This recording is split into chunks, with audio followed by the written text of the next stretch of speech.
Hello everyone, আমি কার্তিক আর তোমরা দেখছো অনশট কোডা ইউটিউব চ্যানেল। আজকের ভিডিওটা হতে চলেছে একদম ইন্টারেস্টিং, কারণ আজকে থেকে আমরা শুরু করব আমাদের ওয়েব ডেভেলপমেন্টের জার্নি। হ্যাঁ, তো তুমি যদি একজন সিরিয়াস ওয়েব ডেভেলপার হতে চাও তাহলে আজকে এই ভিডিওটা, তো চলো শুরু করা যাক। তো আমাদের ওয়েব ডেভেলপমেন্ট শুরু করার জন্য আমাদের কি কি এনভায়রনমেন্টের সেটআপের যে দরকার সেটাই আমরা আজকে এই ভিডিওতে আলোচনা করব, বুঝে গেল। এখন দেখব যে মূলত আমাদের দুটো জিনিস লাগবে। আমাদের যে ওয়েব ডেভেলপমেন্টের জার্নিটা শুরু করতে আমাদের দুটো জিনিস লাগবে। একটা লাগবে ব্রাউজার আর একটা লাগবে কোড এডিটর, যেখানে আমরা আমাদের কোডগুলো লিখতে পারবো। যেমন বলো HTML CSS জাভাস্ক্রিপ্ট যত কোডগুলো আছে, আমরা যে কোডগুলো লিখবো সেই কোডগুলো লেখার জন্য আমাদের একটা কোড এডিটর লাগবে, বোঝা গেল। এখন ব্রাউজারের কথা আসি। আমি আশা করছি সবার কম্পিউটারে অলরেডি কোনো না কোনো একটা ব্রাউজার ইনস্টল আছে, যেমন ক্রোম বলো, Opera menu, Mozilla Firefox, brave, এরকম এক্সেট্রা অনেক আরও আছে। তো আমি আশা করলাম যে সবার কম্পিউটারে কোনো না কোনো একটা ব্রাউজার ইনস্টল আছে, তাই আমি সেটাকে আর দেখালাম না। আর আমি রিকমেন্ড করবো ক্রোম ব্রাউজারকে ইউজ করার জন্য, ঠিক আছে। এখন আমরা দেখব যে VS কোড। VS কোড আমি রিকমেন্ড করবো, VS কোড কিন্তু আমার ভালো লাগে বলে। তোমরা অন্যটাও করতে পারো, যেমন আরও অনেক আছে, Sublime text, notepad plus plus, bracket, অনেক কিছুই কোড এডিটর আছে। তো VS কোড আমার ভালো লাগে, তাই আমি রিকমেন্ড করবো যে সবাই যা VS কোডটা ইনস্টল করবে। তো আমরা যদি ব্রাউজারে গিয়ে সার্চ করি VS কোড ডাউনলোড বলে, তাহলে দেখবে সবার প্রথমে যে লিঙ্কটা আসবে সেই লিঙ্কটাতে ক্লিক করলে, সেই লিঙ্কটাতে যদি আমরা ক্লিক করি তাহলে আমাদের যে ডাউনলোডের পেজটা আছে সেই ডাউনলোডের পেজটাতে রিডাইরেক্ট করবে। হ্যাঁ, এখন এখানে তিনটে সেকশন দেখতে পারবে, উইন্ডোজ, লিনাক্স, ম্যাক। তোমাদের যে অপারেটিং সিস্টেম, হ্যাঁ, যে সিস্টেম অনুযায়ী কী করবে, তোমরা সেটাকে ডাউনলোড করে নেবে। তো আমি উইন্ডোজ ইউজ করি, তাই আমি উইন্ডোজটা ডাউনলোড করব। তো আমি কী করেছি, অলরেডি সেটাকে ডাউনলোড করে রেখেছি।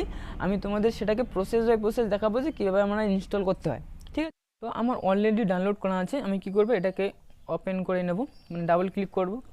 তারপর এখানে কি আই অ্যাকসেপ্ট দ্য এগ্রিমেন্ট, যেখানে টিক চিহ্নটা দিয়ে দেবো। তারপরে কী করবো, নেক্সটে ক্লিক করব।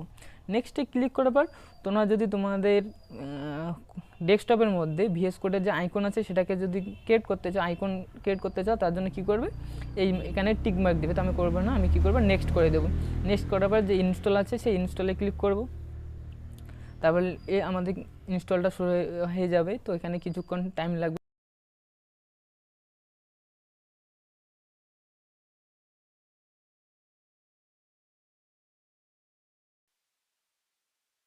আমাদের ইনস্টল কমপ্লিট হয়ে গেছে। এখন নিচে দেখবে ফিনিশ একটা বাটন আসে, সেই ফিনিশ বাটনে আমরা ক্লিক করব। ক্লিক করলে কি আমাদের যে VS কোডটা আছে সেই VS কোড আমাদের কম্পিউটারের মধ্যে ওপেন হয়ে যাবে। হ্যাঁ, তখন আমরা কি এই যেখানে যে এক্সপ্লোরার বলে একটা অপশান আছে সেখানে আমরা ক্লিক করব।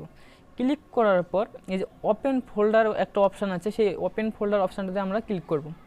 ক্লিক করার পর এখন আমরা আমাদের যে কম্পিউটার বা ল্যাপটপ হলো, এখানকার মধ্যে আমাদের যত ড্রাইভ ফোল্ডার আছে সবগুলি কি আমরা এখান থেকে অ্যাক্সেস করতে পারবো। হ্যাঁ, তো আমি কি করব, আমার যে কে ড্রাইভটা আছে সেই কে ড্রাইভে চলে যাব। যাওয়ার পর এখানে একটা নিউ ফোল্ডার ক্রিয়েট করব। নিউ ফোল্ডার ক্রিয়েট করে এখানে আমি নাম দিলাম ওয়েব ডেভেলপমেন্ট দিলাম। তারপরে নতুন ফোল্ডার ক্রিয়েট হয়ে গেল। এখন কি করব, আমরা এই ফোল্ডারটাকে আমাদের VS কোডের মধ্যে ওপেন করব। তো আমি ফোল্ডারটা একবার ক্লিক করার পর যে এখানে সিলেক্ট ফোল্ডার বলে একটা বাটন আছে সেখানে ক্লিক করব। ক্লিক করার পর আমাদের যে ওয়েব ডেভেলপমেন্টের ফোল্ডারটা সেটা এখানে কিন্তু ওপেন হয়ে গেছে। এখন আমাদের এখান থেকে আমরা আমাদের যাবতীয় যদি কোনো ফোল্ডারের নিড হয় বা ফাইলের নিড হয়, তখন কি আমরা এখান থেকে সব কিছু ক্রিয়েট করতে পারবো। এখানে আমি যে নিউ ফাইলে গিয়ে আমি একটা ফাইল তৈরি করি, index.html।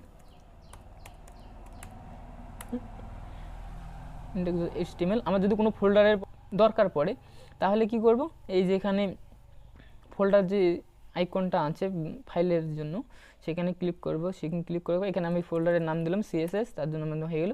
এখন কি আমাদের এই যে এখানে যদি আমি শিফট চেপে 1 প্রেস করি, যদি এন্টার মারি, তাহলে দেখব আমাদের যে HTML স্ট্রাকচারটা আছে সেটা চলে আসবে।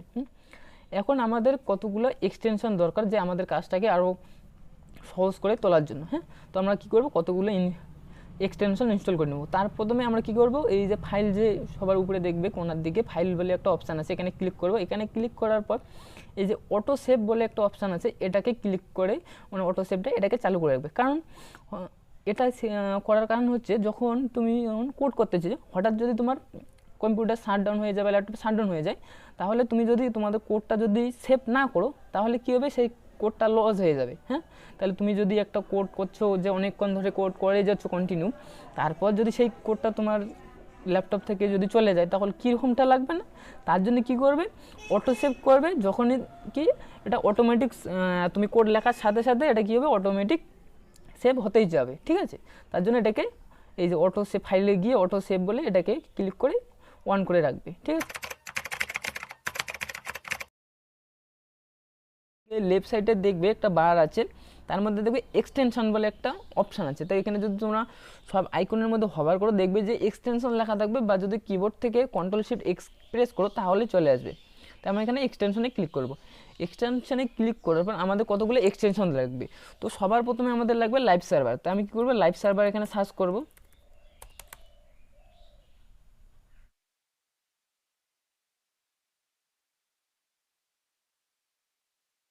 Sorry, network slow.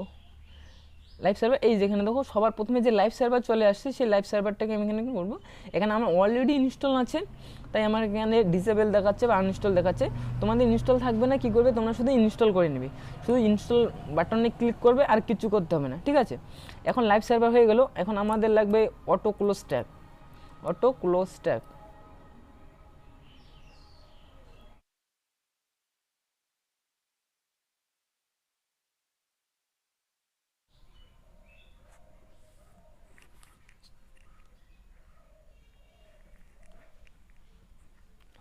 এই যে এটা এটা কি করব, এটাও সেম ইনস্টল, এখানে ইনস্টল থাকবে, কি করবে, ইনস্টল করে নেবে। এরপর পিটিআর আছে, পিটিআরটাও ডাউনলোড করে নিই। পিটিআর এটা আমাদের খুবই হেল্প করে।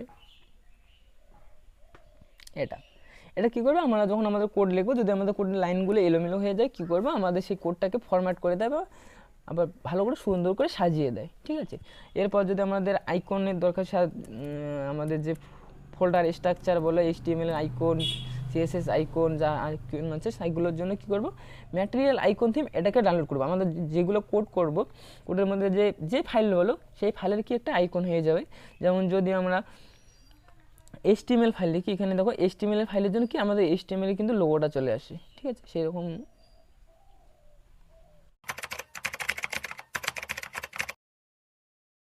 এখন যে এখানে যদি আমাদের যে এইচটিএমএল এর ফাইলটা আছে, এখানে যদি আমরা গিয়ে রাইট ক্লিক করি, রাইট ক্লিক করলে দেখবে যে ওপেন উইথ লাইভ সার্ভার বলে একটা অপশান আছে। হ্যাঁ, এখানে যদি আমরা করি, তাহলে দেখবে আমাদের যে এই যে ওয়েবসাইটটা, সেটা কি আমাদের ব্রাউজারের মধ্যে চলে যাবে। আমি এটাকে সাইড বাই সাইড করে নিই, ধরুন দেখবে দেখবো আমাদের একটা ব্ল্যাঙ্ক, মানে সাদা ব্ল্যাঙ্ক একটা কিন্তু ওয়েবসাইট তৈরি হয়ে গেছে। হ্যাঁ, এখন এই কোডগুলো কি, এগুলো নিয়ে এখন মাথা ঘামাতে দরকার নেই, আমরা নেক্সট ভিডিওতে এই সম্পূর্ণ এটা নিয়ে আলোচনা করব।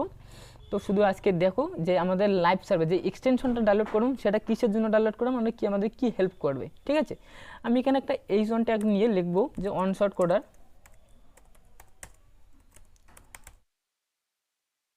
দেখো এখানে আমার ওয়েবসাইট যে আছে, যে ব্রাউজারে যে আমরা দেখতে পাচ্ছি, এটাতে কোনো রিলোড বা রিফ্রেশ কোনো কিছু করার দরকার পড়লো না, অটোমেটিকলি আমাদের এখানে এটা চলে আসলো। হ্যাঁ, দেখা গেল কোনো রিলোডও করতে হলো না, কোনো রিফ্রেশও করতে হলো না। এটার জন্য কি আমরা লাইভ সার্ভার ইউজ করি, বোঝা গেল। যখন কি আমরা যখন কাজ করবো, যখন প্রজেক্ট নিয়ে কাজ করবো, যেমন আমাদের বারবার রিফ্রেশ করা তো পসিবল না, তার জন্য আমরা কী করবো, লাইভ সার্ভার ইউজ করবো, যাতে আমাদের কাজটা সহজ হয়ে যায় বা তাড়াতাড়ি হয়ে যায়। তার জন্য কী করবো, আমরা লাইভ সার্ভার ইউজ করবো, যাতে আমাদের কাজটা দ্রুত হয়। ঠিক আছে, তার জন্য এটাকে কী করবো, আমরা লাইভ সার্ভার করবো। এখানে যদি আমি আরেকটা লিখি, এখানে যদি H3 দিয়ে লিখি, H3 যে সাবস্ক্রাইব,